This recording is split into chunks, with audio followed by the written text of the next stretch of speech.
Libya থেকে অবৈধ পথে ইতালি যাওয়ার সময় নৌকাডুবিতে অন্তত ২০ বাংলাদেশির প্রাণহানি হয়েছে। ত্রিপোলিতে অবস্থিত বাংলাদেশি দূতাবাস আজকের পত্রিকাকে এই তথ্য নিশ্চিত করেছে। দূতাবাসের কর্মকর্তারা জানিয়েছেন, তারা ঘটনাস্থলে গিয়ে নিহত ব্যক্তিদের শনাক্তের চেষ্টা করছেন। এদিকে একটি ফেসবুক পেজে দেখা যায়, ভূমধ্যসাগর পাড়ে একাধিক লাশ পড়ে আছে। কারো লাশ বালুর স্তূপে ঢাকা, কারো লাশ আবার সাগরে ভাসছে।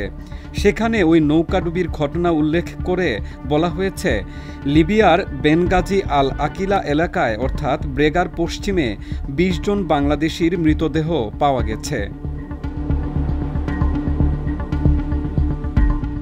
এর আগে লিবিয়ার পূর্বাঞ্চলে ভূমধ্যসাগরের উপকূলবর্তী একটি তীরে ২ দিনে বেশ কয়েকজন অভিবাসীর মরদেহ উদ্ধার হয়েছে বলে জানিয়েছিল বাংলাদেশ দূতাবাস।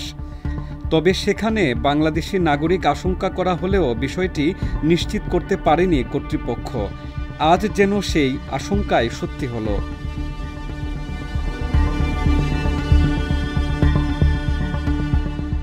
গত ৩০ ডিসেম্বর বৃহস্পতিবার লিবিয়ার বাংলাদেশ দূতাবাসের অফিসিয়াল পেজ থেকে এই সংক্রান্ত একটি পোস্টে এসব তথ্য জানানো হয়েছিল।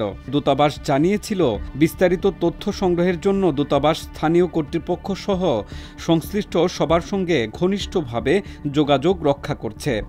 এর প্রেক্ষিতে উক্ত দুর্ঘটনায় মৃত, আহত বা ক্ষতিগ্রস্ত বাংলাদেশি নাগরিকদের বিষয়ে যে কোনো তথ্য জানানোর জন্য সংশ্লিষ্ট সবাইকে অনুরোধ করা হয় সেই পোস্টে।